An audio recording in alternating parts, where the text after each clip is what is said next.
दिसंबर की एक सर्द और खामोश रात, और पाकिस्तान के दिल में छुपी एक ऐसी हकीकत जिसके बारे में खुलकर बात तो नहीं की जाती, लेकिन इसका वजूद एक कड़वे सच की तरह हमारे मुआशरे में फैल चुका है। आइए आज इस हकीकत को ज़रा करीब से समझने की कोशिश करते हैं। तो कहानी शुरू होती है कराची के एक बड़े 5 स्टार होटल से।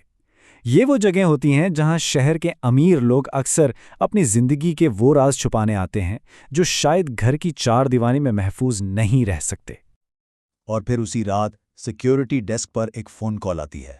कॉल करने वाले की आवाज़ कांप रही थी, उसमें एक शदीद घबराहट थी। कॉल पर सिर्फ इतना कहा गया, सूट 407 से चीखों की आवाज आ रही है। बस होटल की इस पुरसुकून रात में जैसे एक भूचाल आ गया था। तो सूट 407 के अंदर आखिर था क्या? देखें, जो कुछ अंदर मिला ना, वो सिर्फ एक वारदात की कहानी नहीं थी। नहीं, ये तो एक पूरे सिस्टम की तरफ इशारा था, जिसे बड़ी चालाकी से जानबूझकर छुपाया जाता है। जब सिक्योरिटी ने दरवाज़ा खोला तो अंदर का मंजर दिल दहला देने वाला था। बेड पर एक 23 साल की लड़की बेहोश पड़ी थी, उसका चेहरा बिल्कुल जर्द। मेज़ पर डॉलर के नोट बिखरे हुए थे, वुडका की खाली बोतलें और कोकेन की लाइनें। और इन सबके बीच एक 58 साल का शादीशुदा आदमी खड़ा था, पसीने में शराबूर, कांपते हाथों से उस लड़की को कपड़े पहनाने की कोशिश कर रहा था। लेकिन इस कहानी में सबसे चौंका देने वाली बात तो अब आने वाली है। अगले 48 घंटों में कुछ भी नहीं हुआ। जी हां, कुछ भी नहीं। ना कोई एफआईआर, ना पुलिस का कोई बयान और ना ही कोई तफ्तीश। सब कुछ खामोशी की चादर में ऐसे लपेट दिया गया जैसे कभी कुछ हुआ ही ना हो। तो इस खामोशी की कीमत क्या थी? पूरे 50 लाख रुपए। एक सेटलमेंट हुई, लड़की का खानदान शहर छोड़ गया और उस आदमी का नाम वो कभी किसी रिकॉर्ड पर नहीं आया। कहानी खत्म, फाइल बंद और सच दफन। अब ये जो वाकया है ना, ये कोई अलग थलग कहानी नहीं है। ये एक बहुत बड़ी पोशीदा दुनिया का हिस्सा है, एक ऐसा निज़ाम जिसे अरेंजमेंट कहा जाता है। अच्छा, अब जरा एक और तस्वीर पर गौर करें। इंस्टाग्राम पर एक 24 साल की लड़की, हाथ में महंगा ब्रांडेड बैग, पीछे दुबई का शानदार अपार्टमेंट, इंपोर्टेड कार के साथ सेल्फी, और कैप्शन क्या है? Blessed, hard work page of. लेकिन उसकी ना कोई नौकरी है, ना कोई बिजनेस, फिर भी हर महीने 15 से 18 लाख रुपए का खर्चा।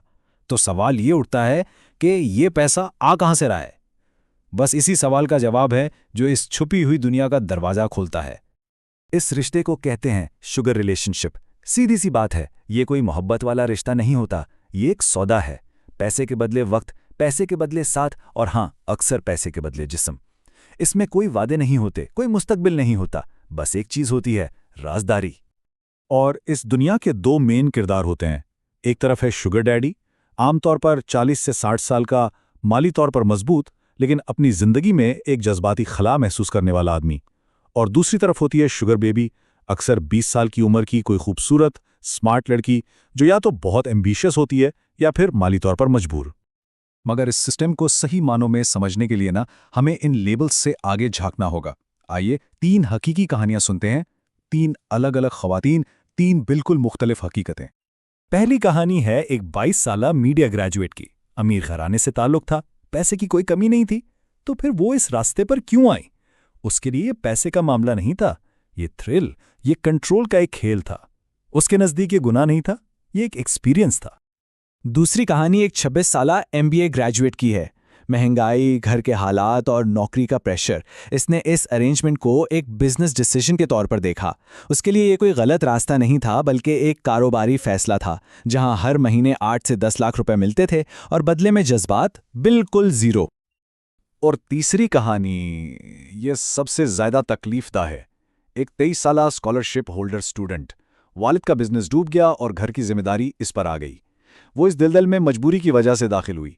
इसके घर वाले आज भी यही समझते हैं कि उसे बहुत अच्छी नौकरी मिल गई है, जबकि सच तो ये है कि वो हर रात खुद अपनी नज़रों में गिरती है। लेकिन ये तो कहानी का एक रुख है। सवाल ये है कि दूसरी तरफ जो शुगर डैडीज हैं, वो ये सब क्यों करते हैं? क्या ये सिर्फ जिस्मानी ख्वाहिश है? नहीं, इसके पीछे गहरी नफ्सियात काम कर रही होती है। एक 48 साला आर्किटेक्ट के अल्फाज इसको बेहतरीन तरीके से बयान करते हैं। वो कहता है, घर में मैं सिर्फ एक ATM मशीन हूं, मुझसे कोई बात नहीं करता। तो उसके लिए ये जो शुगर बेबी है ना, ये सिर्फ जिस्म नहीं है, वो उसे तवज्जो देती है, इज्जत देती है और एक वहम देती है कि उसे आज भी कोई चाह सकता है। ये मोहब्बत नहीं, ये है ईगो थेरेपी। ये दुनिया बाहर से जितनी चमकदार लगती है ना, अंदर से उतनी ही खोखली और तारीख है, और इसका अंजाम वो हमेशा तारीख ही होता है।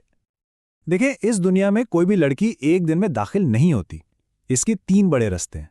या तो एलीट सलोन्स में बैठी कनेक्टर्स, या इंस्टाग्राम पर मेंटरशिप के नाम पर आने वाले डीएम्स, या फिर वो दोस्त जो पहले से इस दलदल में फंसे हों। सब कुछ बहुत आहिस्ता आहिस्ता होता है। पहले कोई चीज़ नॉर्मल लगती है, फिर काबिल कबूल, और आखिर में मजबूरी बन जाती है। और उसकी हकीकत वो बहुत भयानक है। महंगे नशे जैसे कोकेन और एमडीएमए जिंदगी का हिस्सा बन जाते हैं। ब्लैकमेलिंग के लिए वीडियोस बनाई जाती हैं। और सबसे बड़ी हकीकत, जैसे जैसे उम्र बढ़ती है, मार्केट वैल्यू कम होती जाती है। फिर अंजाम क्या होता है? या तो ये लड़कियां खुद दूसरों को फंसाने वाली कनेक्टर बन जाती हैं, या किसी की दूसरी बीवी, या फिर इससे भी बदतर। तो ये कहानी सिर्फ चंद लोगों की नहीं है, ये पूरे मुआशरे के लिए एक कड़वा सच है। ये इस बात की निशानदेही है कि हमने बहैसियत कौम अपनी तरजीहात को कैसे उलट पलट कर दिया है। देखिए, इस्लाम तो कहता है जिना के करीब भी मत जाओ। ये कहानी उस माशरे की है जहां पैसे को खुदा बना दिया गया है, और फिर हम हैरान होते हैं कि रिश्ते क्यों टूट रहे हैं, घर क्यों बिखर रहे हैं। ये एक वार्निंग है कि जब मादियत परस्ती अखलाकियात पर हावी हो जाए तो माशरा अंदर से खोखला हो जाता है। यहाँ मकसद किसी पर तनकीद करना नहीं, बल्कि एक हकीकत की तरफ इशारा करना है। सच हमेशा कड़वा होता है, लेकिन इससे नज़रें चुराना मसले का हल नहीं है।